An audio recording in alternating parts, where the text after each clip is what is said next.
Big TV digital exclusive breaking news చూస్తున్నాం.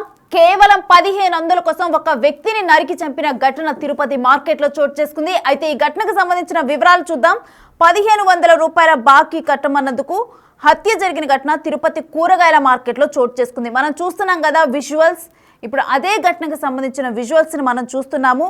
అయితే అసలు ఎందుకు చోటు చేసుకుంది, ఈ 1500 దగ్గర గొడవ ఎందుకు వచ్చిందనేది చూద్దాం.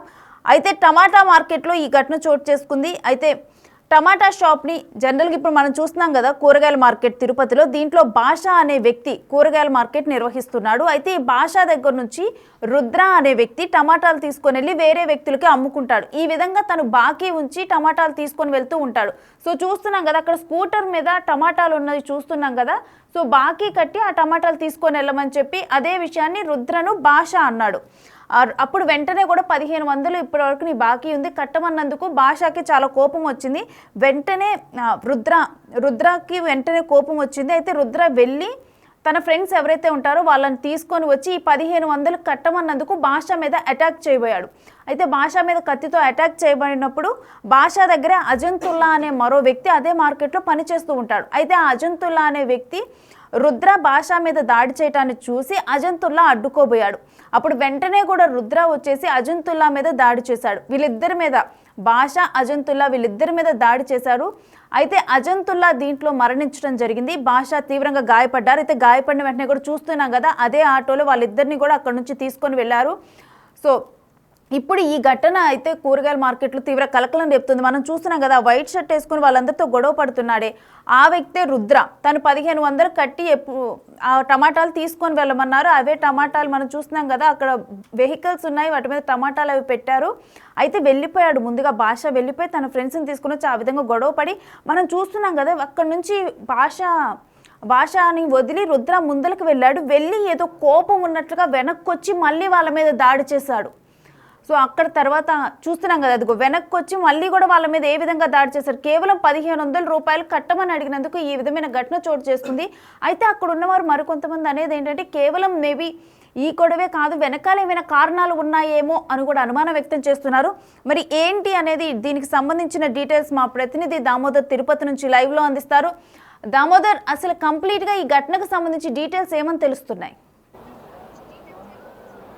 రేణుశ్రీ 31వ తేదీ గత సంవత్సరం డిసెంబర్ నెల 31వ తేదీ తెల్లవారుజామున అయితే 6 గంటల సమయంలో కూరగాయలు కొనుగోలు చేయడానికి మారు వ్యాపారం చేసే రుద్ర, నిమ్మకాయల వీధికి చెందిన రుద్ర వచ్చాడు. రెగ్యులర్గా తాను టమోటాలు కొనుగోలు చేసే మహబూబ్ బాషా మండి వద్దకు వచ్చాడు. ఈ సందర్భంగా మహబూబ్ బాషా గతంలో తనకు బకాయి ఉన్న డబ్బులు వెంటనే చెల్లించమని అడిగితే అయితే తన దగ్గర లేవన్నాడు. ఈ సందర్భంగా కొంత మాట పెరిగింది. దీంతో రుద్రను అవమానించినట్లు మహబూబ్ బాషా మాట్లాడినట్లు తెలుస్తుంది. ఈ నేపథ్యంలో ఇంటికి వెళ్ళిన రుద్ర తన పిల్లలను ఏదైతే తన ఇద్దరు కొడుకులను తీసుకుని వచ్చి మరోసారి మహబూబ్ బాషా మీద దాడికి పాల్పడ్డాడు. ఈ దాడికి సందర్భంగా మాట పెరిగింది. మహబూబ్ బాషాను పట్టుకొని కొడుతుండగా అక్కడ సమీపంలోనే మరో దుకాణం యజమాని అజంతుల్లా గతంలో ఎంబీఏ చదువుకున్నాడు, కలికిరికి చెందినవాడు. ఇతను ఏదైతే తాను గతంలో మహబూబ్ బాషా మండీలో పనిచేసేవాడు. మహబూబ్ బాషా ఇతని మంచితనాన్ని చూసి అజంతుల్లాకు మరో షాప్ పెట్టుకోవడానికి ఏదైతే ఆర్థిక సాయంతో పాటు కొంత తనకున్న పలుకుబడిని ఉపయోగించి తిరుపతిలోని ఇందిరా ప్రియదర్శిని కూరగాయల మార్కెట్లో అతనికి ఒక షాప్ కూడా ఇప్పించాడు. దీంతో తన యజమాన్ని కొడుతున్నారంటూ అడ్డుపోయాడు అజంతుల్లా. ఈ సందర్భంగా రుద్రాను అతని కొడుకులు మహబూబ్ బాషాను వదిలేసి అజంతుల్లా మీద పడ్డారు. అప్పటికే మహబూబ్ బాషాకు కొన్ని గాయాలయ్యాయి. అయితే అజంతుల్లాను కింద పడవేసి అక్కడున్న కత్తితో ఛాతి మీద, గొంతు మీద, పొట్ట మీద సుమారు 5-6 కత్తిపోట్లు పొడిచారు. ఈ సందర్భంగా తీవ్ర రక్తస్రావం అక్కడ రోడ్డు మీద ఏర్పడింది. తర్వాత అతన్ని స్థానికంగా ఉన్న మిగతా దుకాణదారులు వచ్చి అడ్డుకున్నారు. అదేవిధంగా మహబూబ్ బాషాను పక్కకు తీసుకువెళ్లారు. మొత్తం మీద ఈ ఘటనకు సంబంధించి పోలీసులకు సమాచారం ఇవ్వడంతో వారికి అక్కడికి వచ్చేలోగా రుద్రాను అతని కుమారులు పరారైపోయారు. అయితే ఏదైతే అజంతుల్లాను సమీపంలోని ఒక ఆసుపత్రికి తీసుకెళ్లే లోపే అతను మరణించినట్టు తెలుస్తుంది. మొత్తం మీద మనం అక్కడ ఎక్స్క్లూజివ్గా సీసీ ఫుటేజ్ విజువల్స్ చూడవచ్చు. ఏ విధంగా కత్తితో రుద్రాను అతని కుమారులు అజంతుల్లాపై దాడి చేస్తున్నారు. కింద పడవేసి అతని మీద ఎక్కి ఛాతి మీద ఎక్కి గొంతు మీద, పొట్ట మీద, ఛాతి మీద కత్తితో పొడుస్తున్న విజువల్స్ను మనం చూడవచ్చు. ప్రత్యేకంగా బిగ్ టీవీ ఎక్స్క్లూజివ్గా ఈ విజువల్స్ను అందిస్తున్నది. సీసీ ఫుటేజ్లో అవి నమోదైనాయి. పక్కనున్న దుకాణం యొక్క సీసీ కెమెరాలకు సంబంధించి ఇవి నమోదయ్యాయి. వీటిని బిగ్ టీవీ ఎక్స్క్లూజివ్గా తీసుకొచ్చింది. మొత్తం మీద అయితే ఈ ఘటనలో అజంతుల్లా మరణించాడు. అజంతుల్లాకు 2 చిన్న పిల్లలు, భార్య ఉన్నారు. వీరు కలికిరి గ్రామానికి చెందినవారు. మొత్తం మీద అయితే అజంతుల్లా కుటుంబము ఒంటరి అయిపోయి ఏదైతే అనాథగా మిగిలిపోయిన పరిస్థితి, పోషించేవాడు మరణించడం, అది MBA చదువుకున్న విద్యార్థి వ్యాపారం చేయాలనే అభిలాషతో వచ్చి ఉద్యోగం కోసం ప్రయత్నించకుండా సొంతంగా తన కాళ్ళ మీద తాను నిలబడాలని ప్రయత్నించి ఈ విధంగా ఏదైతే తన యజమాన్ని కాపాడబోయి అతను మరణించాడు. మొత్తం మీద ఈ ఘటనకు సంబంధించి పోలీసులు తీవ్రంగా ఏదైతే నిందితుడు రుద్రాను అతని కొడుకుల కోసం గాలిస్తున్నారు. మొత్తం 8 టీములను ప్రత్యేకంగా ఏర్పాటు చేసినట్లు DSP వెంకటనారాయణ మనతో చెప్పారు. మొత్తం మీద 31వ తేదీ గత సంవత్సరం డిసెంబర్ 31వ తేదీ ఈ ఘటన ఉదయం 6:30 గంటలకు చోటు చేసుకుంది. దీంతోపాటు మొత్తం మీద ఏదైతే ఈ ఘటనకు సంబంధించి పోలీసులు దర్యాప్తు ప్రారంభించారు. మరోవైపు రుద్ర పూర్తిగా పరారైపోయారు. అతని కుటుంబ సభ్యులు అతను పరారైన పరిస్థితి. మొత్తం మీద క్షణికావేశంతోనే ఈ హత్య జరిగినట్టు తెలుస్తుంది. అయితే అది 1500 కూడా కాదని తెలుస్తుంది. కేవలం 800 రూపాయల కోసం ఈ హత్య జరిగినట్టు తెలుస్తుంది. 800 రూపాయలు బకాయి కట్టమన్నప్పుడు దాన్ని కొంత పరుషంగా మహబూబ్ బాషా అనే దుకాణ యజమాని మాట్లాడడం, దాన్ని అవమానంగా భావించిన ఏదైతే రుద్ర తన వెంటనే ఇంటికి వెళ్ళడం, నిమ్మకాయల వీధిలో ఉన్న తన కుమారులిద్దరిని పిలుచుకొని అతను వచ్చి ఈ విధంగా దాడికి తెగబడ్డాడు. అదే అయితే ప్రీ ప్లాంట్గానే ఇతను ఈ మర్డర్కి ప్లాన్ పడ్డాడా, లేకపోతే మహబూబ్ బాషాను అంతమొందించాలనుకున్నాడా, అవమానమా లేకపోతే మరేదైనా కారణం ఉందన్న కోణంలో కూడా పోలీసులు దర్యాప్తు చేస్తున్నారు. అవమానంతో అయితే అంత మాత్రానికి ఆ విధంగా దాడి చేసే అవకాశం ఉండదని తెలుస్తుంది. మొత్తం మీద అయితే ఈ ఘటన సంచలనం కలిగించింది.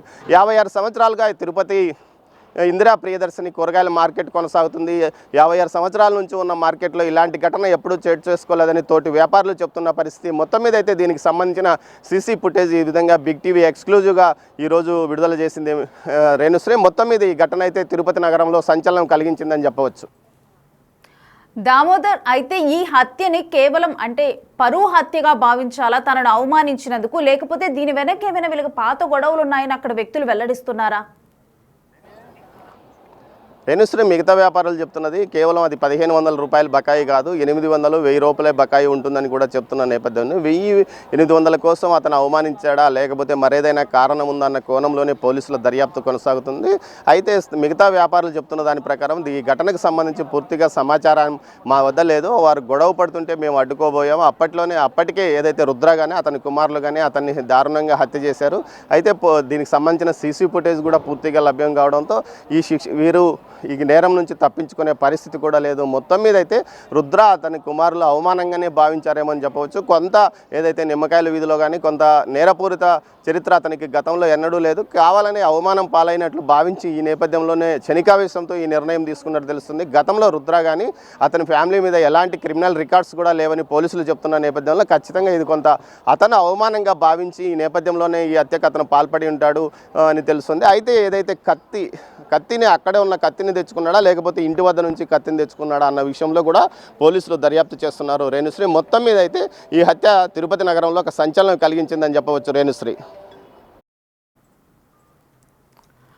సో ప్రెసెంట్ అయితే ఈ కూరగాయల మార్కెట్లు ఎప్పుడూ కూడా తిరుపతి కూరగాయల మార్కెట్ ప్రశాంతంగా అదే విధంగా జనాలతో కిటకిటలాడుతూ కూడా ఉంటుంది. అటువంటి మార్కెట్లో గత 50 సంవత్సరాలకు పైగా అయింది ఈ మార్కెట్ను స్థాపించి. అయితే అప్పటి నుంచి కూడా ఇటువంటి ఘటనలు ఇప్పటి వరకు కూడా చోటు చేసుకోలేదు. కేవలం 800 రూపాయల మధ్య జరిగిన ఈ ఘటన అయితే ప్రజెంట్ అక్కడ సంచలనంగా మారింది. అక్కడ ఉన్న షాప్ యజమానులు, అక్కడ ఉన్న వ్యాపారస్తుల్ని వాళ్ళందరినీ కూడా షాక్కి గురి చేసింది. బతుకు తెరువు కోసం ఇటు వ్యాపారం చేసుకునే వారి మధ్య ఇటువంటి గొడవలు రావటము, ఆ కేవలం 800 రూపాయల గొడవ ప్రస్తుతం అయితే ప్రాణాలు తీసేంత వరకు, ఒక కుటుంబాన్ని అనాథలుగా మిగిల్చేంత వరకు, మరోవైపు ఒక ముగ్గురిని నేరస్తులుగా మార్చేంత వరకు ఈ ఘటన దారి తీసిన విధానం అయితే ప్రజెంట్ షాక్కి గురి చేస్తుంది. మరి ఏంటి, ఒకసారి మనం ఆ విజువల్స్ని పరిశీలిద్దాము. అసలు ఎగ్జాక్ట్గా అక్కడ ఏం జరిగింది అనేది ఒకసారి మరొకసారి చూద్దాము. అయితే మనం చూస్తున్న విజువల్స్లో మనం చూస్తున్నాం కదా, ఎదురుగా ఇక్కడ టమాటాలు కనిపిస్తున్నాయి కదా, ఎగ్జాక్ట్గా కూడా అదే భాషా షాపు. ఎప్పుడు కూడా రుద్ర ప్రజెంట్ దాడి చేస్తున్నాడు కదా, ఆ రుద్ర ఎప్పుడు కూడా అక్కడి నుంచే కూరగాయలు తీసుకొని వెళ్తూ ఉంటాడు, టమాటాలు. అయితే ప్రతిసారి కూడా అప్పు పెట్టి తీసుకొని వెళ్తూ ఉంటాడు. అప్పటికి తను దాడి చేసే టయానికి తనకి 800 రూపాయలు అప్పు ఉండటం జరిగింది. భాష అదే విషయాన్ని రుద్ర వచ్చినప్పుడు నువ్వు 800 రూపాయలు కట్టి తీసుకొని వెళ్ళని చెప్పి కూడా కొంత తను దురుసుగా మాట్లాడటం జరిగింది. భాష దురుసుగా మాట్లాడినప్పుడు రుద్ర దాన్ని చాలా ఇన్సల్ట్గా ఫీల్ అవటం జరిగింది. అక్కడ నుంచి తను వెళ్ళిపోయాడు. వెళ్ళిపోయిన తర్వాత రుద్రకి 2 కుమారులు ఉన్నారు. మరి వారు వేరే దగ్గర ఉన్నప్పుడు కూడా వాళ్ళిద్దరిని కూడా తీసుకొని అక్కడికి రావటం జరిగింది. తీసుకొని వచ్చిన తర్వాత డైరెక్ట్గా కూడా రుద్ర కోపంతో లోపలికి వెళ్ళి భాష మీద అటాక్ చేయబోతుంటే పక్కనే కూడా అజంతుల్లా తను కూడా ఒక షాప్ నిర్వహిస్తున్నాడు. తన షాప్ నిర్వహిస్తున్నప్పుడు అజంతుల్లా వచ్చి అడ్డుకోబోయాడు ఇటు భాష మీద జరిగిన దాడిని. ఎందుకంటే అజంతుల్లా ఆల్రెడీ కూడా వెల్ ఎడ్యుకేటెడ్, తను MBA గ్రాడ్యుయేట్ అయినా కానీ తనకి బిజినెస్ మీద ఉన్న ఇంట్రెస్ట్తోనైతే తను కూడా ప్రజెంట్ కూరగాయల మార్కెట్ నిర్వహిస్తూ ఆల్రెడీ దీనికి ముందర తను భాష దగ్గర కూడా పనిచేశాడు. సో అందుకని ఆ చనువుతో కానీ భాష మీద అభిమానంతో కానీ భాష మీద దాడి జరుగుతున్నప్పుడు అజంతుల్లా వచ్చి అడ్డుకోబోయాడు.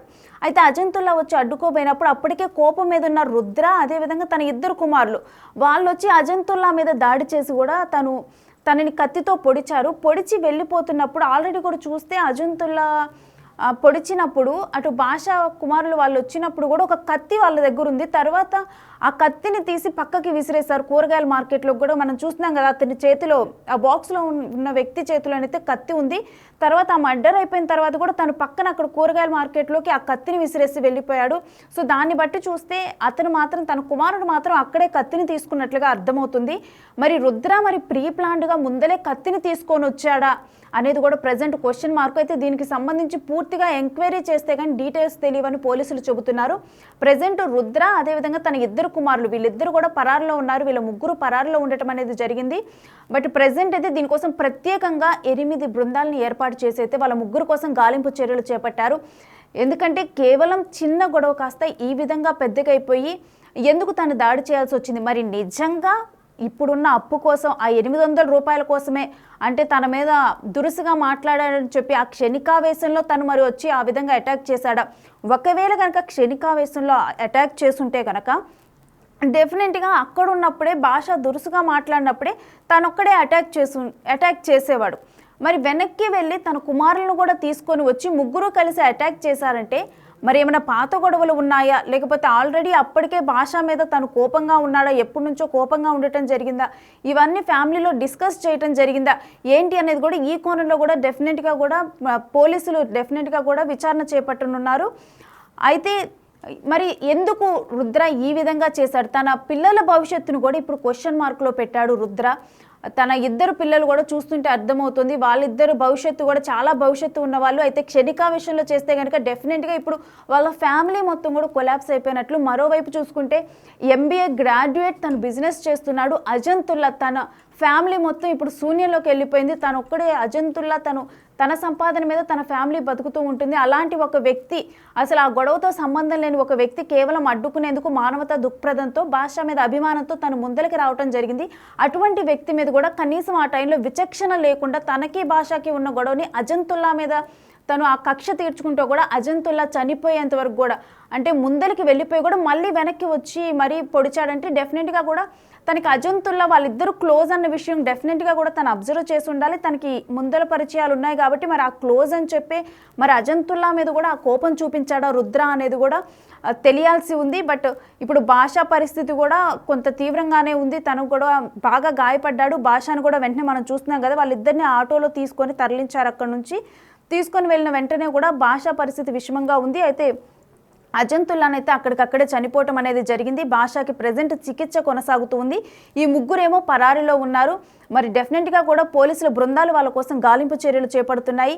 మరి నిజంగా ఇప్పుడు జరిగిన క్షణికావేశంలో జరిగిన గొడవ, లేకపోతే ముందలగానే ప్రీ ప్లాన్డ్గా రావటం జరిగిందా ఏంటి అని చెప్పి కూడా దర్యాప్తులోనైతే తేలనుంది.